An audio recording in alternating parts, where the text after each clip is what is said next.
folks, and welcome to Subjective Thoughts.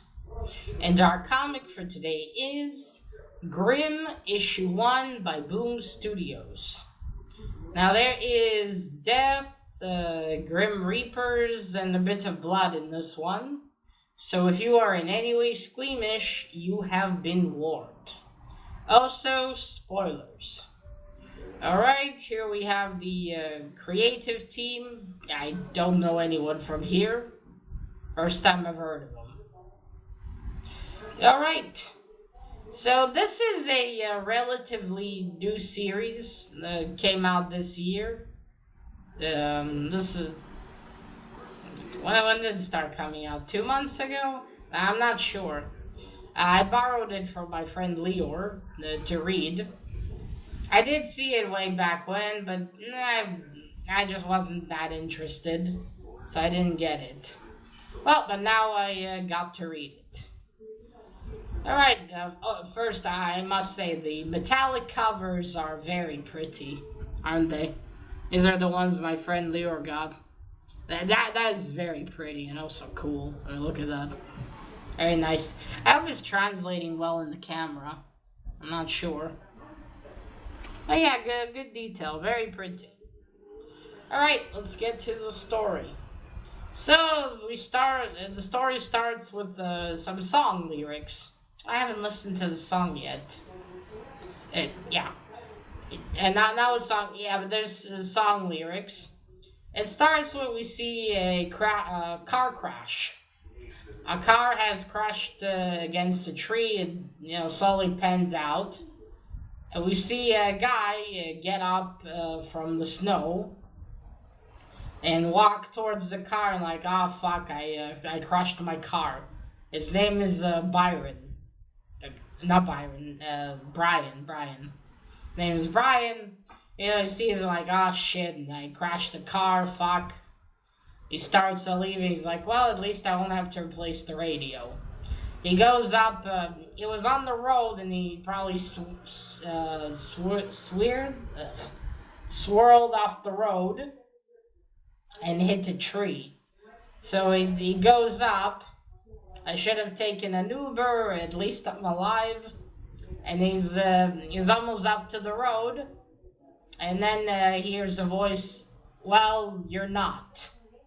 And then we meet our... the main character. Her name is Jessica. Jessica Haru. That's how you pronounce her last name. And he tells him, no, you're not. And he's like, well, what are you talking about? Who are you? How'd you get here? And then she tells him his name and tells him that he's dead. And he's like, no. And then she turns to look and we see there, not too far from where his car is, a body. He also sees and then goes running down. He's like, no, there's no way I'm dead, no. But he is. We see his dead body lying there in the snow, all bloodied. Poor dude. Yeah, she tells him, yeah, it is. She introduces herself. And she's like, well, come on. We need to go. Okay, come with me, you are dead. I need to take you to the afterlife. So, of course, he's, as always, he's in denial. No, there's no way I'm dead. This isn't happening. I'm drunk. I was at a bar. I've seen my ex. Abigail was seen my ex, so this isn't happening. Jessica tells him, come on, follow me. She's a Grim Reaper, as you probably already understood. I would say she has a pretty cool-looking scythe. Like where it's not really made out of metal though. It's attached with this glowing ball. Nice design.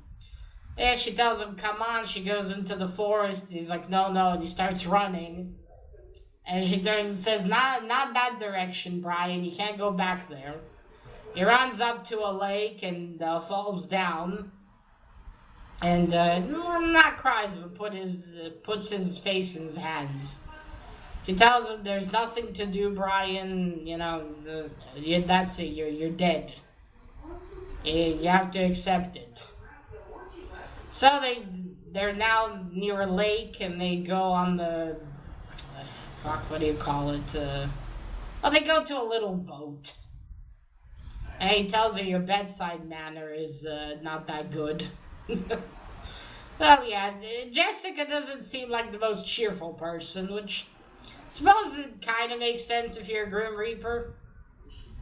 Anyway, they get on the boat. And I only read this yesterday, and I really don't remember too much what they were talking about. A bit of it was weird, though. At some point, he says something, and then it just doesn't match with what she answers really that much. I don't know. It was a bit confusing. But anyway, they get on a boat, and Jessica puts her scythe in the water, and then they start moving. The ice breaks, and very convenient they had a boat there, yeah. Looks like the middle of nowhere. But maybe she conjured it up, who knows. Yeah, they start moving, the boat is floating, and they're transported to, it looks like they're already moving to a different dimension, basically. And they're now in the River of the Dead, or the Sethix. I'm not sure how you pronounce that. I'll leave it here on screen. But yeah, anyway, he's like, is this river? She says, well, if that's what you call it, then yes, it has many names. And we see that instead of water, there's a lot of souls there and everything. And one of the souls reaches its hand to try to grab Brian. He freaks out, and then Jessica cuts the hand, tells him, don't worry, they can't hurt you. They're all souls being punished. So he's like, who are they being punished by? Hades? And she tells him, like, the river, death has many names. So they keep going in the little boat, and he's like, what's going to happen? And she says, save all your questions. And they have a conversation, a bit disjointed one. And then, for some reason, Brian tells her, I just wanted to get my ex back. Abigail was a great girl, and I loved her, but she's with someone else. Yada, yada, yada. Then he asks her, how did you die? And, Jessica seems reluctant to answer that. And then he says, oh, come on, just tell me and I promise I'll shut up for the rest of the trip. Well, Jessica tells him, I don't know. I can't remember. And he's like, well, for what it's worth, I'm sorry. Whatever. I don't know I apologize. I didn't apologize. Yeah, something along the lines. Doesn't matter. Then there's a big yellow light starting to come, and they're, it didn't really shut up much in the trip, though, because it was pretty short. As he says that, then he says something else after that, and then whoop, big yellow light, and they're in a waiting room. A giant waiting room full of souls and people at a round desk calling numbers. Yes, ladies and gentlemen, this is the afterlife in the story. It was very anticlimactic. When the yellow light started, I was like, ooh, what are we going to see? Nothing interesting. I mean, okay, maybe it's one of those like, ooh, look, things work the same way they do in the human world. There's no interesting, cool shit. It's just a waiting room with numbers and names. Yeah.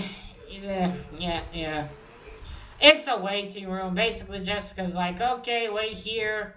They'll call your name and you'll have a number. And I need to say this. They're all fucking dead. Why is it taking so long? Can't you just conjure up more souls to... And where did they all go?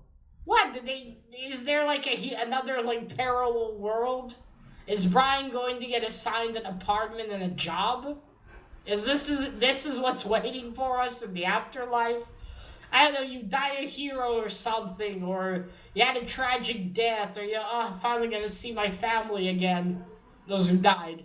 You go there in a waiting room. Here you go, sir. Please sit right here. We'll get to you eventually. You're dead. You don't have anywhere to hurry. Yeah. Okay, waiting room. So Brian's rightfully like, wait, that's it? You're leaving, but I have questions. She says, they'll answer all your questions. And you can tell she already wants to fuck off. So she starts to go, but Brian grabs her, wait, but what? And before that, we see her take her scythe and shrinks into a stick, and she puts it in her jacket, in the breast area. I guess she has a breast pocket. And we see that Brian grabs her hand and the jacket, and is like, but wait, what do I do? And she's like, bleh, and she leaves. And you see all the souls around. Oh dear. So she goes to an elevator in the middle of the room. I know she puts her hand forward on thin air, and then it starts around glowing a circle. So I guess she's conjured an elevator. She goes in it. She wants to. Oh yeah, she puts her hand in her coat. She wants to pull out her scythe again, and she's like, "It's gone."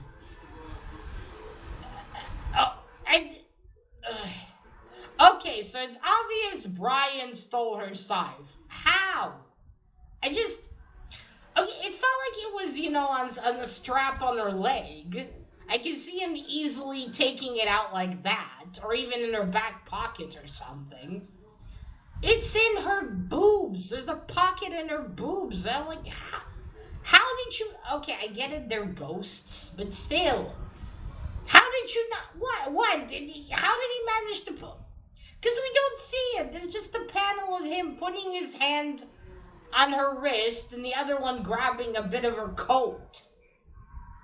It's just, how did we get from there to him taking it out?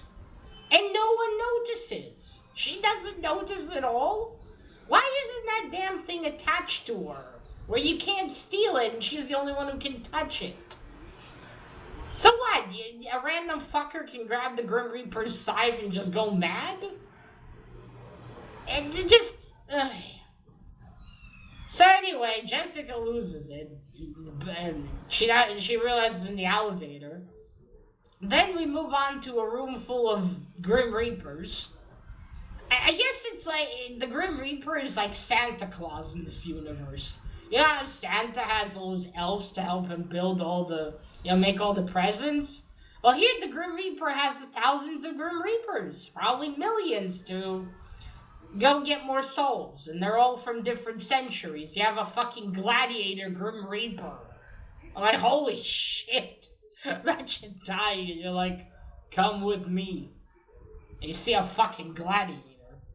That is pretty cool though, but yeah, it's weird.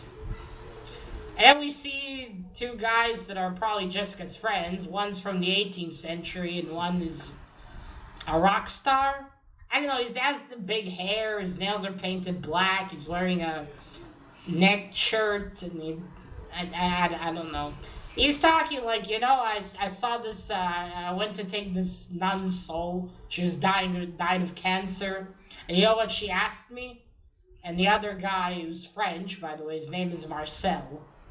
And the rock guy's name's Eddie. So Marcel says, what, did you look like this? I have no idea what he means.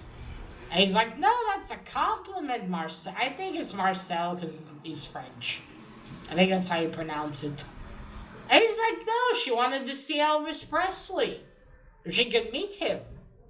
And he's like, the woman just died, and her first thought is Elvis Presley. I didn't know nuns listen to Elvis Presley. Do they? I thought you're allowed to listen to music as a nun. I think you do. But probably not anything with profanities, right? I don't know. Never mind. And then Marcel says, well, that's going to be a problem because Jessica tells me Elvis is still alive. Now, based on later on we go to the real world again, the human world, that is, the world of the living. I seen the TV Elvis is long dead. I'm pretty sure in the time period. So Marcel, my friend, Jessica lied to you. Fuck her. Anyway, and suddenly Jessica bursts in, and she's like, "I lost my scythe." And then I love how Marcel just casually asks, "Are you sure you didn't drop it?" How is this not taken more seriously? So you can just drop the damn thing and that's it? Fuck me. If I was Death, I'd make a system where that thing is fucking glued to your hand. You can't take it off. It's glued to your body at all times. Fucking hell. And then he's like, "Are you sure you didn't put it in a different pocket?" And he's like, that Zan's on their waist. He's like, he wants to check. He said, no, I checked. The soul I brought in, Brian took it. Probably stole it from me.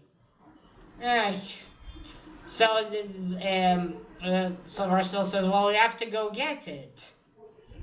And Eddie's like, "Oh, I hate New York. I don't want to go there." Marcel's like, "Eddie," and Marcel says, Marcel says Eddie, and Eddie's like, "Okay, fine." So how did they know where to? I guess they can track the souls. Never mind.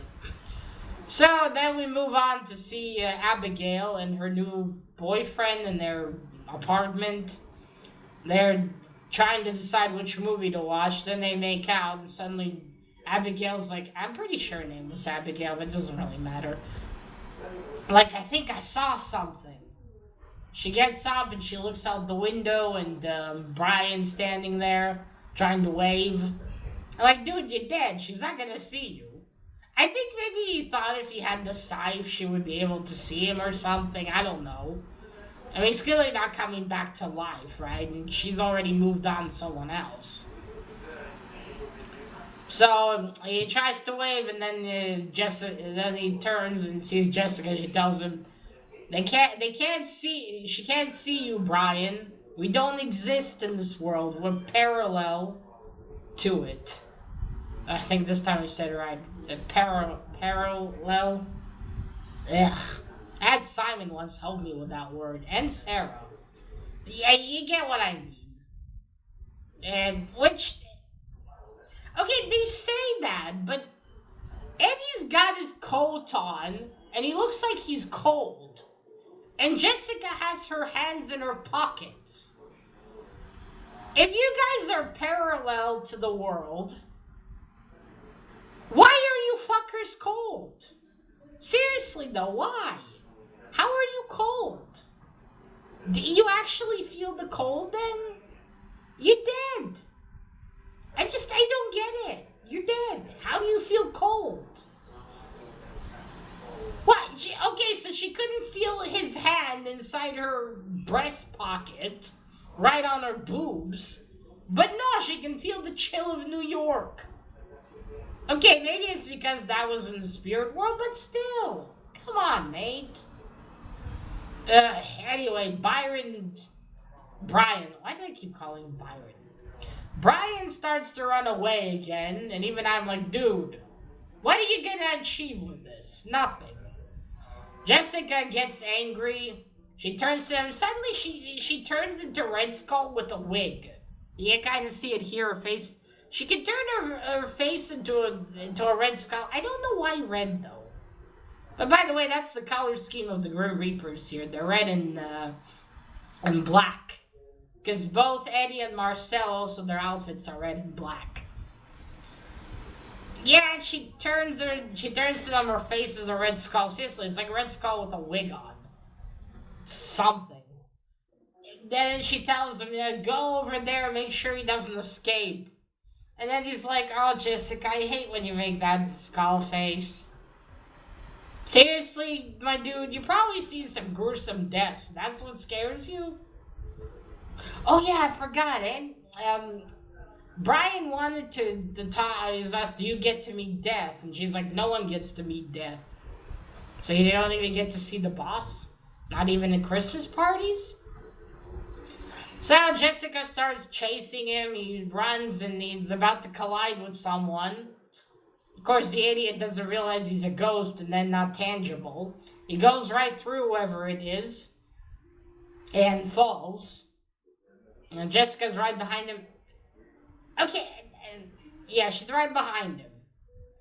So he falls and she jumps on him and is trying to grab the scythe, telling him, no one can come back to the world of the living, Brian. It's just the way things work. There's nothing anyone can do about it. And she's about to punch him in the face. I guess that would work. But then a cop grabs her hand. And he's like, what are you doing? Because he can see her, but he can't see Brian. And Jessica's shocked. You can see me? And he's like, of course I can see you. Are you drunk? Go home and sober up. And then suddenly all the people are looking at them. Okay, so they can see her now. Yeah, the humans can see her without her scythe. Apparently. She ran probably the same direction, like the same way Brian did. And he passed, like there's 3 people standing there talking. And the guy Brian, like, phased through, walked between them. So Jessica either also ran between them or ran next to them. And none of them noticed a woman with a skull face, a red one at that, running. I mean, I get it, some people can be oblivious, but if they can notice her, how come they didn't notice? What, just when the cop magically appeared, grabbed her in a hand, and suddenly everyone can see her? What was before? No one found it weird? I mean, maybe I'm being a bit too nitpicky here, but it's just how did those fuckers not see her? But the policeman's like, hey. So anyway, yeah, it's a big shock. He can see me, and all the people are looking at them. They're like, what the fuck? And Eddie and Marcel are standing there. Brian's still on the ground with scythe. And then we move to an epilogue. I forgot to mention there's their boss lady, Andrea. Their name was it? Let me check. Andrea, I think her name was. They're like, we have to get your scythe back before Andrea finds out about this. So I'm guessing she's like the boss lady. Andrea. Andrea. Her name's Andrea. So we're at an epilogue with Andrea's in a...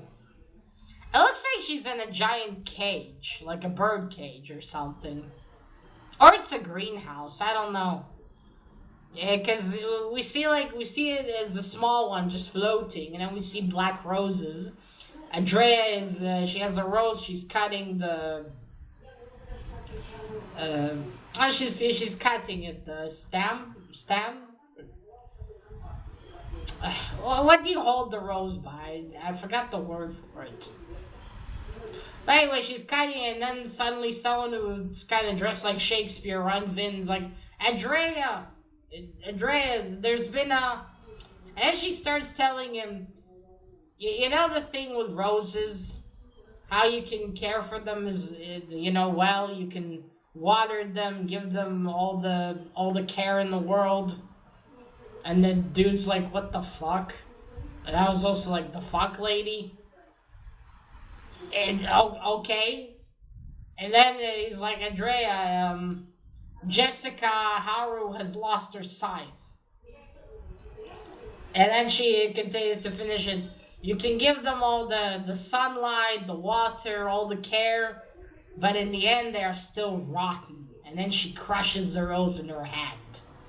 And that's it, to be continued. That was also very weird. Based on that, you would assume... Okay, first of all, it's obvious this lady doesn't like Jessica. That's clear. But you would assume that this is not the first time Jessica's done something. I don't get it. Had the Spears been complaining about her? You had the souls that brought her in. They're like, listen, this Reaper of yours, Jessica, shit. Terrible bedside manner. Wouldn't answer any questions. I almost got pulled down by the souls in hell. Why? Or is this not the first? Or is this not the first time that she loses her scythe? Has there been more incidents? Again, glue those things to the Reapers. Come on. And she's just... why? It's obvious there's a lot of, she doesn't like Jessica. But why? Is Jessica a regular troublemaker? Or, okay, so she lost her scythe. It's like there's been a sighting in the real world. They've seen Jessica. That's the thing they're angry about, not her losing her scythe. Which, I'm sure later on they explain it, but what's the big deal? Like what? People look at her and think that's a Grim Reaper. She looks like a regular chick. Shit, the cop thought she was just drunk. Just go down there, take the scythe from Brian, give it back to Jessica, and get them all back. What's the problem? Okay, as someone's seen, so what? What's the big deal? No one's gonna know who she is. Is there some kind of secret balance? It's just, it doesn't make that much sense. That's all. What are you angry about, madam? Has Jessica been disappointing you her whole life? I don't get it. And yeah, that's it. That's where it ends. So that's the story in the first issue. Let's first get to the art. Oops, sorry. Now, since this is new, I can only... I can only show you a couple of pages. So there's Brian, that's his car. You see him, that's his spirit over there. Interesting that it flew backwards, because his body's a bit further down. Yeah, you can see him. The art is nice. I do like Jessica's look. So she has a beauty mark there, like Marilyn Monroe. The beauty mark, there you go. I'm gonna start calling her, I think, Wigged Red Skull. Because she really looks like him. Oh, there he is. Yeah, he's confused. Good colors, though. Good colors. You can see that he's going up, and then there he meets Jessica. You're not. See her scythe? It's kind of cool. You see there's a little ball there, and it's all red. It's pretty neat. He's confused. He's the fuck? Just a moment. Ah, yes, right. Where were we? Yeah, so that's the art. The colors are good. The style's very nice. I will say the art in the beginning was better. And towards the end, when it gets all bright, like in the waiting room, it looked a bit eh. Well, yeah, not bad art. Oh, went a bit far. And like I said, the cover's cool mentally. Right, now for the story. The story's okay so far in this first issue. It's not as cool as it looks in the beginning. Maybe that was the point, look, the afterlife's just like, our life here or something like that. Maybe. It's obvious Jessica's gonna be the protagonist. She has something about her. Not remembering how she died and shit like that. I don't know if being seen... It's obviously not clear if other Reapers if they ever lost their scythe. Because looks like it might be an occurrence. If they're ever seen by people. And if so, how is that Jessica's fault if there's something about her she doesn't know? Why does Andrea hate her so much? There's a question. Why are there inconsistencies with logic in this comic?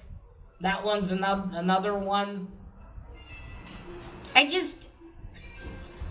on, guys. Either you feel shit or you don't feel shit. Again, why does no one attach those scythes to them? I mean, I get it. It's the whole, if it didn't happen, we didn't have a story. Fair enough, but at least put a bit more logic into it. Just, it makes it so lame because it doesn't seem to be taken seriously. Like, the woman lost the scythe that helps her take souls into the afterlife. And it feels more like you're reading a comic about a company and she just lost some, I don't know, like the briefing for tomorrow's meeting or something. We have to go or else the boss lady's gonna kill me because I can't find the briefings. And some shit. It's just, yeah, it's just not really interesting. You know, like you think, oh, death. Like, look at the cover. There's gonna be some... Now, again, this is the first issue. It could improve later on, but... yeah. Not too impressed. I mean, I borrowed this from my friend, Leo, and he gave me, like, I have the other 4 issues of this. If he didn't give me those, I would not go buy the second one. If I bought this, I would not continue buying it, because it's... You know, some comics I read, like, you know, it's potentially interesting. Maybe I'll, you know, get it later on. Like with that Transformer comic. This isn't even on that level. I'm not even that, you know, interested to find out later what happens. I just don't care enough, essentially. So, it's like, yeah, I don't feel invested. I mean, I seriously, I would not go buy this if I didn't have the rest of them. So, yeah, it is what it is. I give it like 2 stars on Goodreads. Yeah, so there we go. Like, if you like, I can't even say like weird death stories because it doesn't even have any of that. I suppose if you want something with a bit of, I don't know, something about death and maybe humor, I would recommend this, I guess. Although I don't know, I mean, is this supposed to be a comedy? If this is supposed to be like something funny, it would make a bit more sense. I don't know if you're supposed to take this seriously or not, because it's kind of hard when it's like that. But yeah, I don't know. This seems like something you'd like. You know, give it a try. Maybe you would like it better than I did. I was not too impressed. Alright, folks, so that is it. Remember, collect what you're passionate about and share it on YouTube. And remember, a waiting room might be waiting for you in the afterlife. Bye.